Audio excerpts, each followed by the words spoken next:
Bud Summers here with guitar lesson number 17. 3 minor chords that you must know.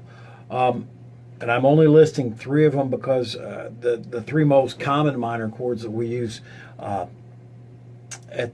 in the open position are all movable, they're transferable.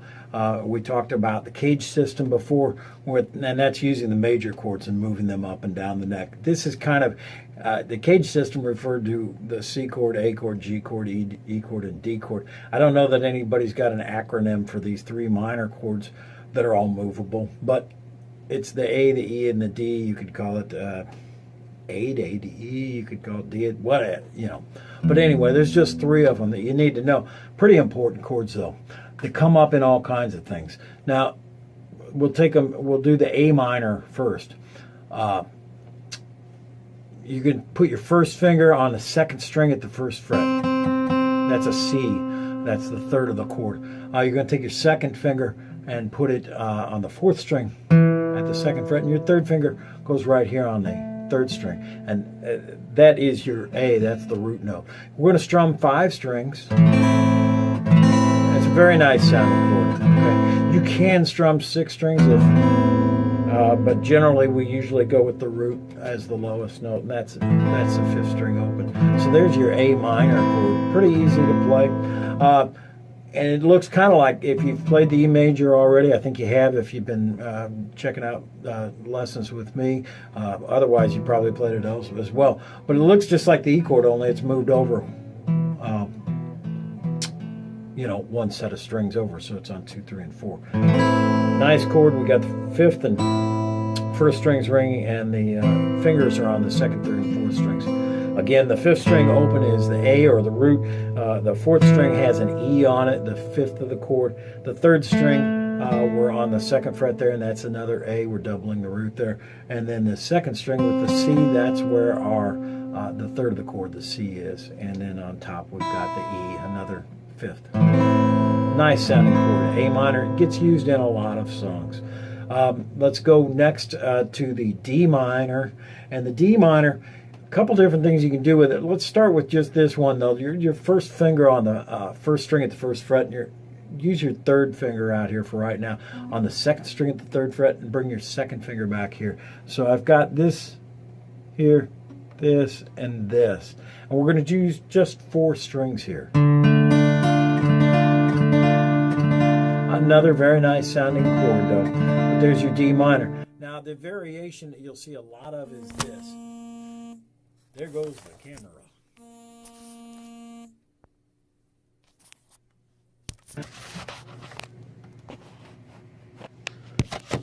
Sorry about that. Anyway, the variation you can see on a lot is this, where you take your 1st finger here and use your 4th finger on this 2nd string at the 3rd fret. Still your 2nd finger here, but now that frees up your 3rd finger. And this is a really nice sounding chord we can use in a lot of substitutions. And there's something cool.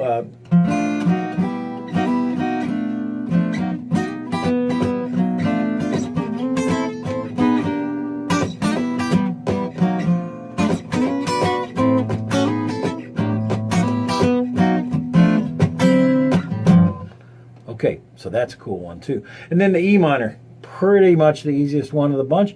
You're just going to need 2 fingers here and here. One on the 5th string at the 2nd fret, one on the 4th string at the 2nd fret. That's a big, big booming chord. It's really nice sound. Okay, so again, the A minor, D minor, our little variation on, and our E minor. Okay, so those 3 chords. Once you've got them down, I would like to do the same thing we've done with a lot of things. Don't restrict yourself to just using these fingers. Learn to do your A minor chord here with your 2nd, 3rd, and 4th fingers. Learn to do your D minor like this. It's a little bit more difficult, but learn to do it if you can. And your E minor, of course, you got all kinds of combinations, whatever you want to do to get that E minor in.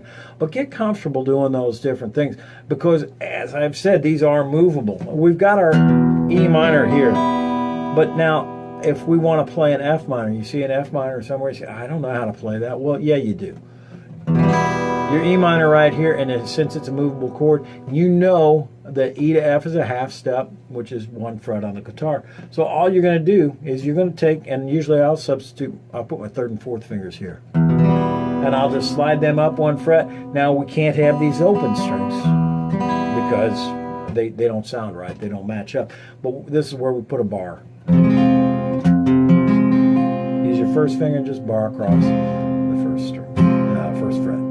Okay, so we've got that. Okay, well, it's G minor chord. I don't know G minor, sure you do. F to G is a whole step, so we're just moving up. That puts us at the 3rd fret. Boom, we've got this. Okay, A minor chord. Oh yeah, I know that right here. Well, that's not the best place to play it for this song. So, boom. All you got to do is you find the A on the 6th string, a B minor, a C minor, a D minor, and so on.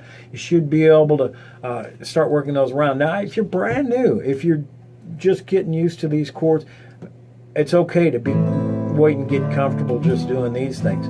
And you know, if you need to lock into those fingerings. But boy, as soon as you're good with those, go on ahead and move on to you know, trying these other fingerings.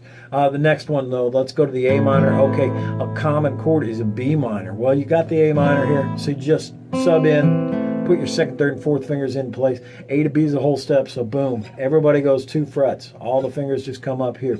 I talked before about pivot and guide fingers. These are guide fingers. They stay on the same string at the same fret. You just, boom, move them up, put your bar down, you got it. There's a B. B to C is a half step, so there's your C minor. C to D is a whole step. D minor. D to E is a whole step. E minor. E to F is a half step. E minor. F minor, sorry. And a whole step to G minor. Great. Our D minor, this gets to be a little bit more problematic, but this is the kind of thing I was talking about, that substitution where you would take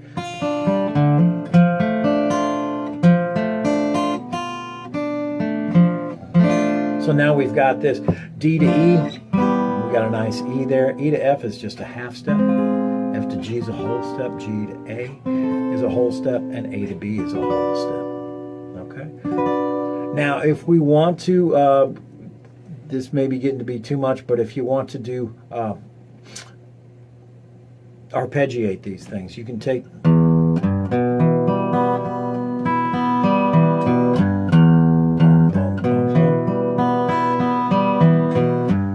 see what I did is I had my regular chord here and I said, okay, well, this is the root on this string. I can add the 3rd here by just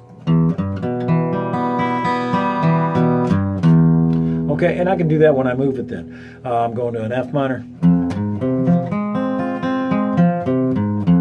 G minor, A minor, B minor, C minor. Okay, same thing with our A minor chord form. Okay, we were here. We can take that root, and there's the 3rd of the chord right there, so we could play.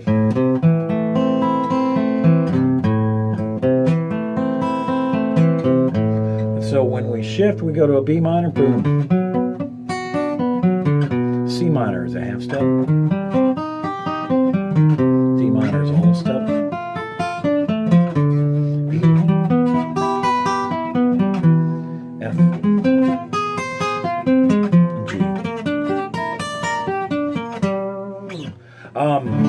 And then the D minor, and there's a couple different things you can do this. Well, let me show you this one though.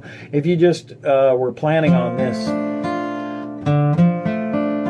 start with that 4th string open and then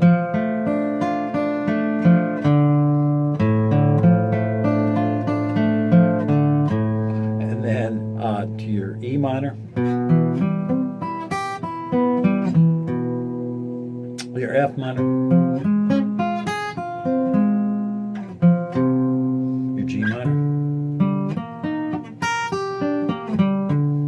I'm doing there. I'm taking these notes. I'm actually starting on the 5th of the chord, which is an inversion. Okay, have some fun with this stuff. If you got any questions or anything like that, certainly put something in the comments and I'll try and address it. Thank you very much. I'm Bud Summers. I'll see you next time.